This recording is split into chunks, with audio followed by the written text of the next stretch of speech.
Gary McGeoy, high school practice lead for the Leader in Me. We're extremely excited to be launching our very first teen leadership series entitled QuaranTEENed. This week's discussion, facing fears. Team? Hey everybody, so today I want to talk about facing fears and facing fears in general, like a phobia you may have or the anxiety we have about going back to school since everything hasn't died down yet with COVID-19. So I guess I just want to ask you all, what are your fears? That's kind of a scary question, but I mean, I'm scared of maybe getting kidnapped. I guess that's kind of a common one. How about everybody else? Like, what are you all scared of? Like in general? Yeah. So generally, yeah, I'm definitely scared of getting kidnapped. That'd be a really big inconvenience. But pertaining to, right now and getting to our new normal, I'm scared of not getting to live the life I always wanted to live. Because, like as a kid, you're always like, oh, high school prom and, college dorms and, parties and, whatever. But with everything going on, I don't know if that's necessarily going to happen the way that I pictured it. Yeah, for me, a little fun fact, Abby does not like stickers. I'm afraid of them. I don't like them. I don't know why I don't like them, but I just don't. And you can ask any of my friends if they ever want to scare me. They literally just pull out a sticker and literally just try to stick it on me, and I'll just run. I don't know why I am the way that I am, but that's how I am. But a more, I guess, current, recent fear that I had is applying to colleges. So I've started to apply to colleges and stuff, and like getting out into the open real world. And that's scary in general. But then on top of like having a pandemic, and you don't know like what applications are going to look like, or like you don't know what school's even going to be like in a year. Like it's just all so uncertain and stressful and scary. So that's the more recent, more normal fear, I feel like. For me, kind of building on what Abby said, the fear of just like growing up, sometimes I think it's kind of scary thinking about how being a grown-up would be, especially right now into the unknown. I think it kind of scares me of thinking of how I'm gonna pay bills and how I'm gonna take care of myself. And then another fear, probably honestly, it's a healthier fear for me. Is a fear of like letting my family and my friends down. So it honestly kind of helps me want to do better, so I don't end up succumbing to that fear and that actually happened. Dylan kind of stole what I was gonna say. I was gonna say, yeah, I've never really been afraid of anything like spiders or nothing like really practical, I guess, that a lot of people are afraid of. I've always been afraid to like let people down. I put a lot of pressure on myself to succeed and to do well at things.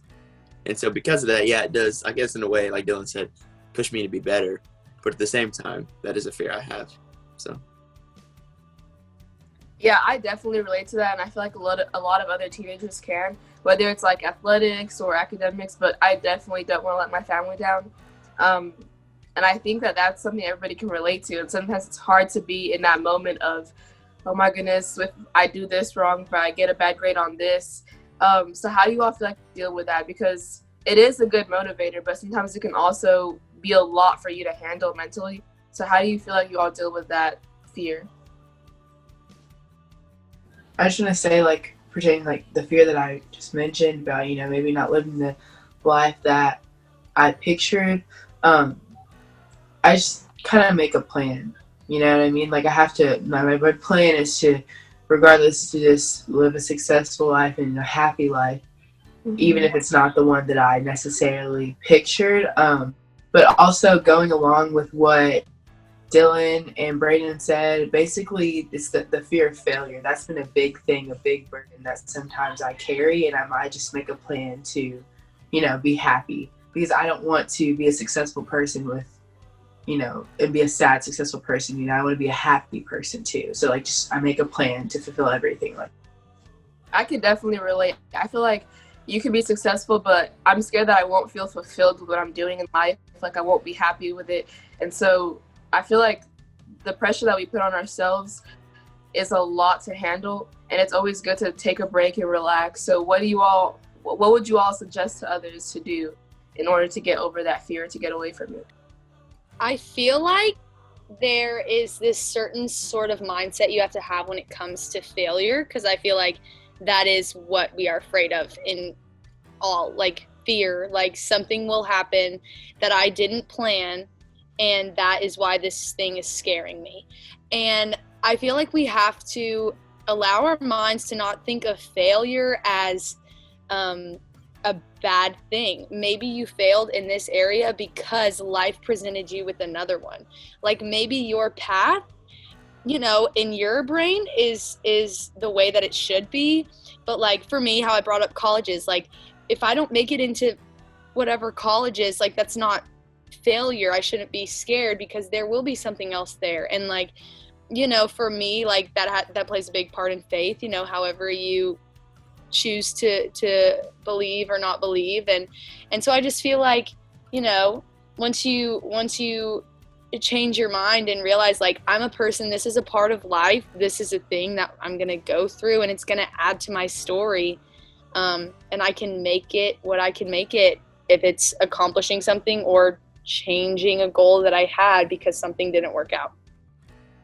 To add on to what Abby's saying, I agree with that. I think in a way, like the one way to like cope with fear is to remember that like sometimes a little fear is good because it like pushes you out of your comfort zone. You know, like everybody's afraid of something. A lot of people might not know what that is, but like eventually I feel like you're going to get to a point where you're afraid of something, whatever that form that may take. But at the same time, overcoming that adversity and kind of hurdling those obstacles that come in your way in the form of whatever fear you may have, when you get over it, then you're a better person because of it. You know, so you kind of have to remember what's on the other side of it, and that that you're capable of overcoming those fears too. Yeah, I think it's important to realize that I think most of us, especially teenagers, our concept of fear is so big and wide. We have to take it at a step at a time and attack it at a slow process. It's not everybody fears something, like Braden was saying, and we feel sometimes like it's so heavy that it's so much and it's overwhelming us. But if we take a moment in time and we do it, we take like Nala was saying, a plan, and do it step by step. Take our time with it. It won't overwhelm us as much. So what I'm hearing is that you all make a plan, which is very important. I feel like to tackle a problem, you have to know how you're going to do it, and also to not let fear paralyze you, because you're right, it really could lead on to more success. I know that I listened to a TED Talk by Barbara Corcoran. If you all don't know who that is, she was one of the ladies on the Shark Tank. And she talked about how fear led her to her success. And so I guess it's important to have that mindset of, if I fail, there's a reason why I'm failing, and I'll learn from it and get back up. So I think it's about that time that we should bring back Mr. McGooey, see what he has to say. Well, I missed you guys. So thank you. I'm just listening and taking notes, and a few things that I heard there. One is that failure is fertilizer. Don't use it to wallow, but use it to get better. Also heard the importance of taking a proactive mindset in what's going on in today's world, and having a proactive mindset. If we truly believe it, see it, we're going to have more positive results as well. And then I love the fact about looking at dealing with fear really provides you the opportunity to grow and get better. So once again, 3 powerful takeaways, guys, in this very apropos discussion right now with what's going on, everybody. So once again, thanks for providing your brilliance and your spirit of leadership. Thank you so much. Have a great day, everybody. Take care.